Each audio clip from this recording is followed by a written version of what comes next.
So the formula is to know what you want, test it to see if it is a right thing, change yourself in such a manner that it will naturally come to you, and always have faith. With the creative force of belief you stimulate that particular gathering together of circumstances which brings your cherished wish to pass. Students of modern dynamic thought are realizing more and more the practical value of the ideas and teachings of Jesus. Especially such truths as the dictum, according to your faith, be it unto you. Matthew 9 verse 29, according to your faith in yourself.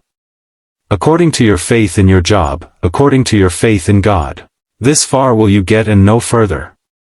If you believe in your job and in yourself and in the opportunities of your country, and if you believe in God and will work hard and study and put yourself into it, in other words, if you throw your heart over the bar, you can swing up to any high place to which you want to take your life and your service and your achievement.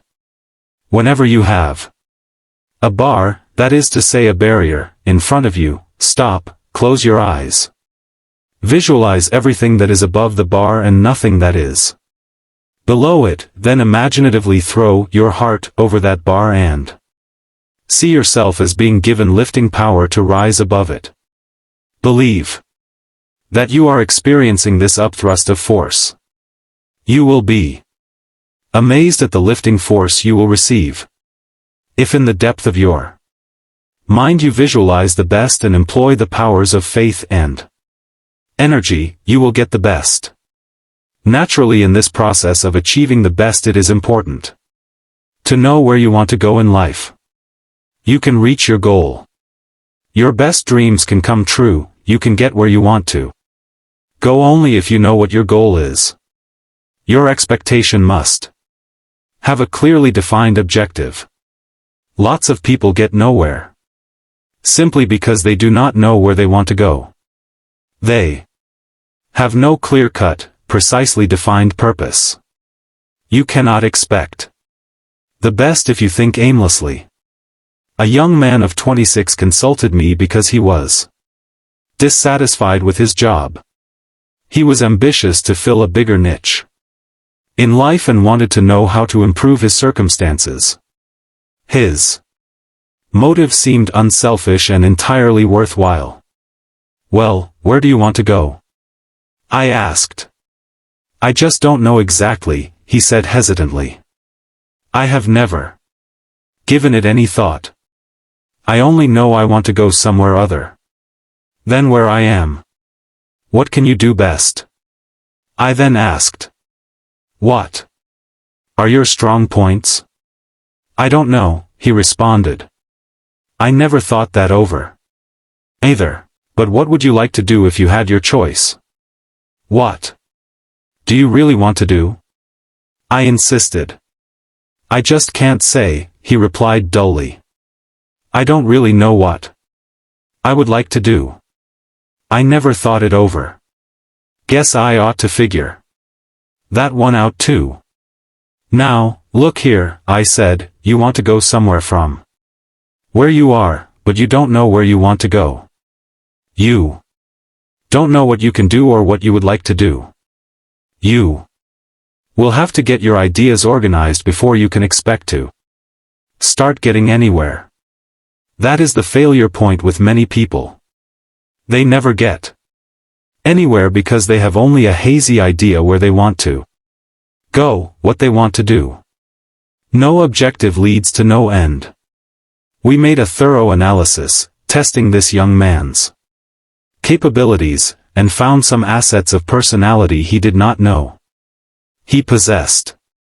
But it was necessary to supply a dynamic to move him forward, so we taught him the techniques of practical faith. Today he is on the way to achievement.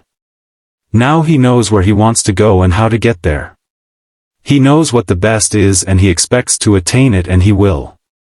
Nothing can stop him. I asked an outstanding newspaper editor, an inspiring personality, how did you get to be the editor of this important paper? I wanted to be, he replied simply.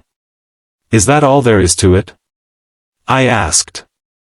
You wanted to be, and so. There you are. Well, that may not be all of it, but that was a large part of the process, he explained.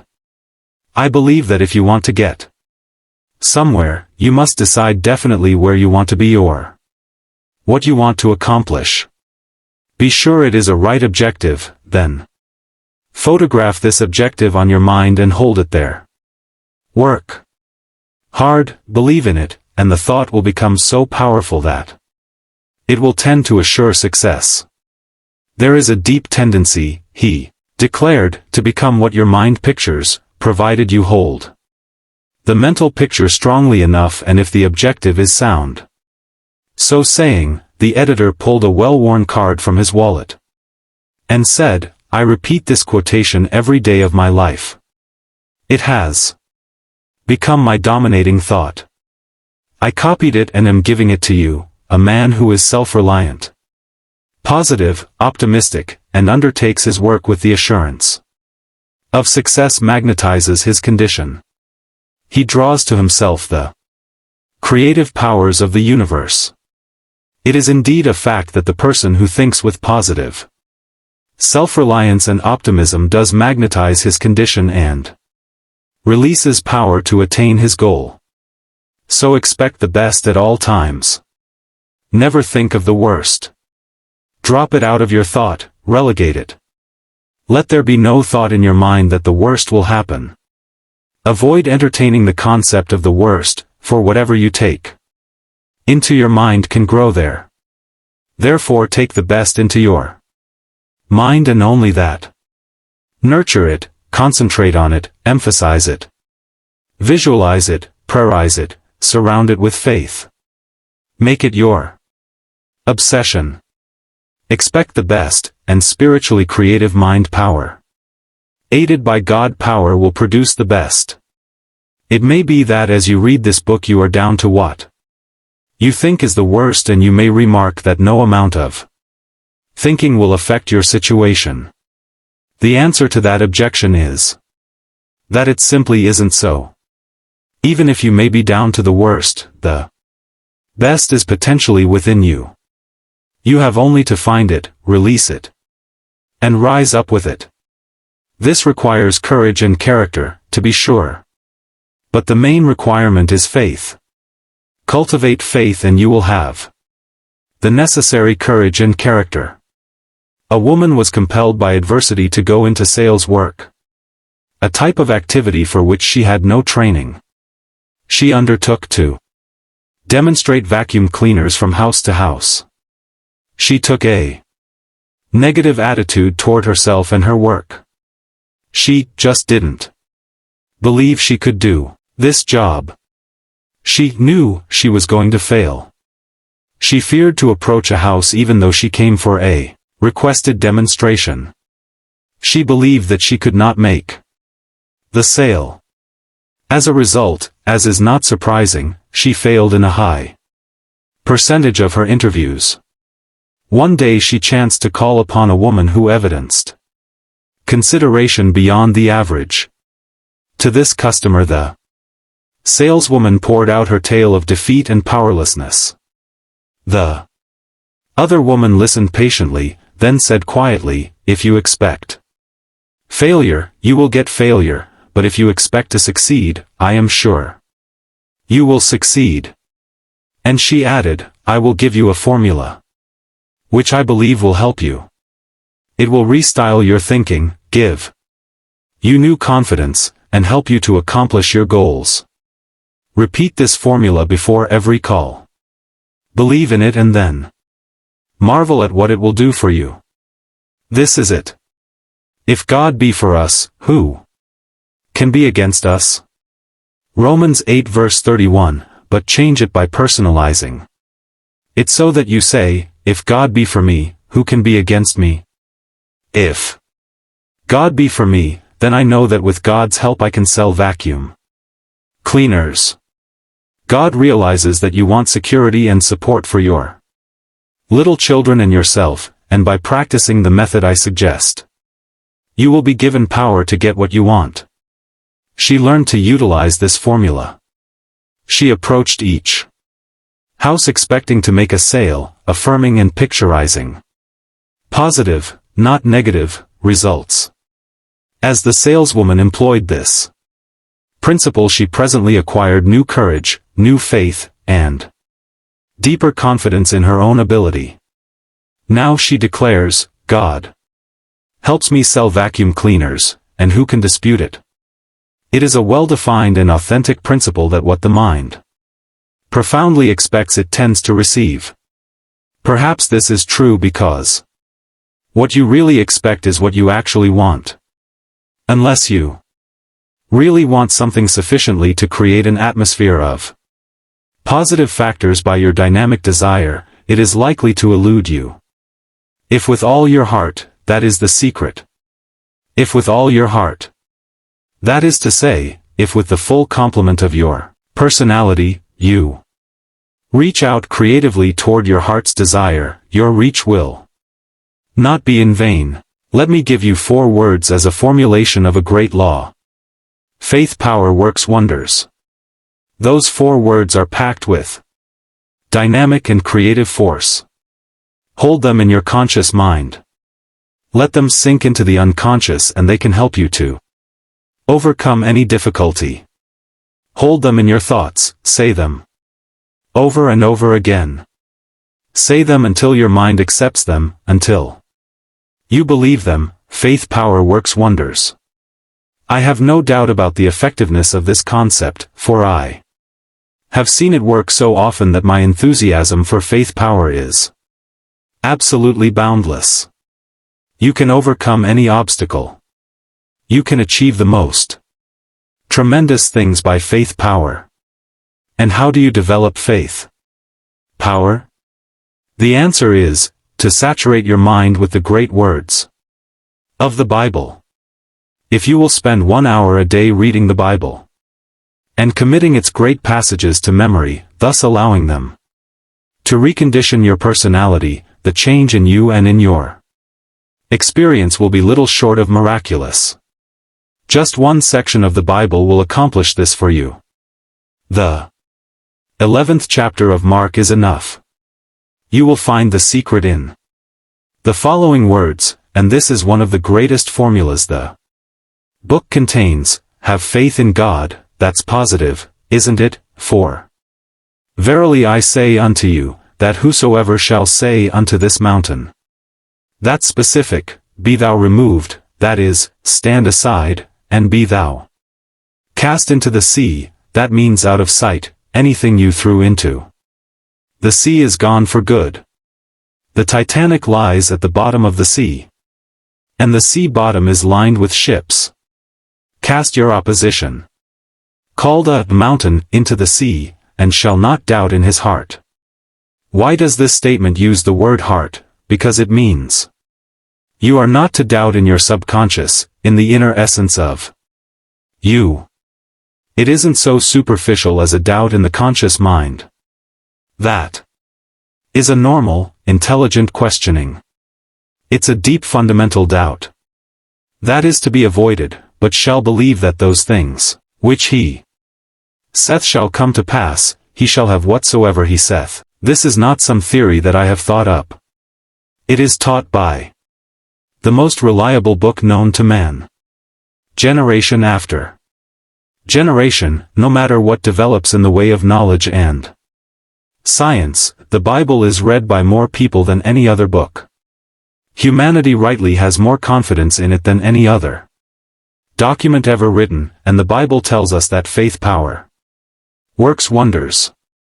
The reason, however, that great things do not happen to some people is that they are not specific in their application of faith power.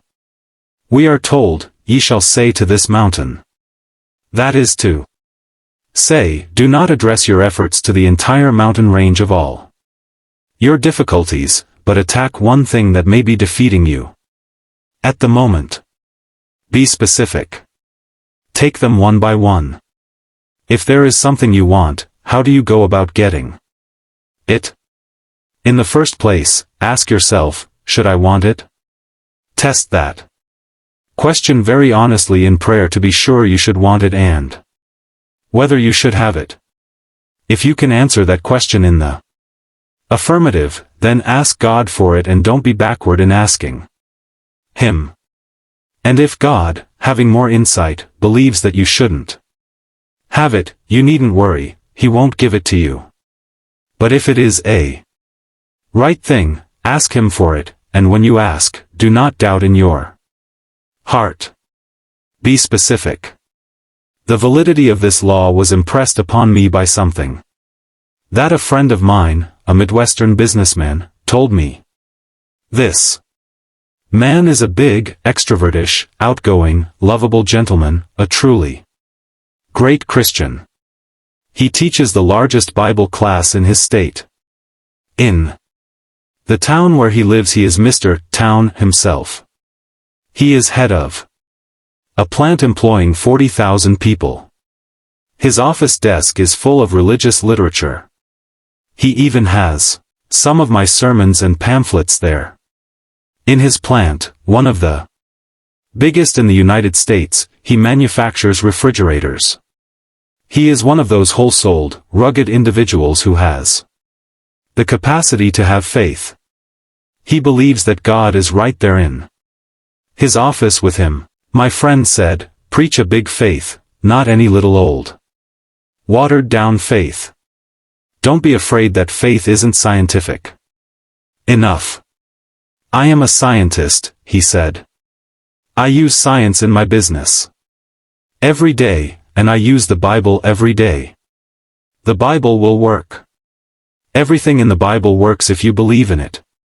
When he was made general manager of this plant it was whispered around town, now that Mr. is general manager. We'll have to bring our Bibles to work with us. After a few days, he called into his office some of the men who were making this remark. He uses language they understand, and he said, I hear you guys are going around town saying that now I am general manager, you will have to bring your Bibles to work with you. Oh, we didn't mean that, they said in embarrassment. He said, well, you know, that's a good idea, but I don't want you to come lugging them under your arms. Bring them here. In your hearts and in your minds. If you come with a spirit of good will and faith in your hearts and minds, believe me, we'll do business. So, he said, the kind of faith to have is the specific kind. The kind that moves this particular mountain. Suddenly he said to me, did you ever have a toe bother you? I was rather astonished by that, but before I could answer, he said, I had a toe that bothered me and I took it to the doctors here in town, and they are wonderful doctors, and they said there wasn't anything wrong with the toe that they could see. But they were wrong, because it hurt. So I went out and got a book on anatomy and read up on toes. It is really a simple construction. There's nothing but a few muscles and ligaments and a bony structure. It seemed that anybody who knows anything about a toe could fix it, but I couldn't get anybody to fix that toe, and it hurt me all the time. So I sat down one day and took a look at that toe. Then I said, Lord, I'm sending this toe right back to the plant. You made that toe. I make refrigerators and I know all there is to know about a refrigerator. When we sell a refrigerator, we guarantee the customer service. If his refrigerator doesn't work right and if our service agents can't fix it, he brings it back to the plant and we fix it, because we know how. So I said, Lord, you made this toe. You manufactured it, and your service agents, the doctors, don't seem to know how to get it working right, and if you don't mind, Lord, I would like to have it fixed up as soon as possible, because it's bothering me. How is the toe now? I asked. Perfect, he replied. Perhaps this is a foolish kind of story, and I laughed when he told it, but I almost cried, too, for I saw a wonderful look on that Man's face as he related that incident of a specific prayer. Be specific. Ask God for any right thing, but as a little child. Don't doubt. Doubt closes the power flow. Faith opens it. The power of faith is so tremendous that there is nothing that Almighty God cannot do for us, with us, or through us if we let Him channel His power through our minds. So roll those words around on your tongue. Say them over and over again until they lodge deeply in your mind, until they get down into your heart, until they take possession of the essence of you. Whosoever shall say unto this mountain, Be thou removed, and be thou cast into the sea, and shall not doubt in his heart, but shall believe that those things which he saith shall come to pass, he shall have whatsoever he saith. Mark 11 verse 23. I suggested these principles some months ago to an old friend of mine, a man who perpetually expects the worst. Up to the time of our discussion, never did I hear him say anything other than that things would not turn out right. He took this negative attitude toward every project or problem. He expressed vigorous disbelief in the principles outlined in this chapter and offered to make a test to prove that I am wrong in my conclusions. He is an honest man, and he faithfully tried these principles in connection with several matters and actually kept a scorecard. He did this for 6 months. He volunteered the information at the end of that period that 85% of the matters under investigation had turned out satisfactorily. I am now convinced, he said, although I wouldn't have believed it possible, but it is evidently a fact, that if you expect the best, you are given some strange kind of power to create conditions that produce the desired results. From now on I am changing my mental attitude and shall expect the best, not the worst. My test indicates that this is not theory, but a scientific way to meet life situations. I might add that even the high percentage he attained can be raised with practice, and of course practice in the art of expectation is as essential as practice on a musical instrument or with a golf club. Nobody ever mastered any skill except through intensive, persistent, and intelligent practice. Also, it should be noted that my friend approached this experiment at first in a spirit of doubt which would tend adversely to affect his earlier results. Every day as you confront the problems of life, I suggest that you affirm as follows: I believe God gives me power to attain what I really want. Never mention the worst. Never think of it. Drop it out of your consciousness. At least 10 times every day affirm, I expect the best, and with God's help will attain the best. In so doing your thoughts will turn toward the best and become conditioned to its realization. This practice will bring all of your powers to focus upon the attainment of the best. It will bring the best to you.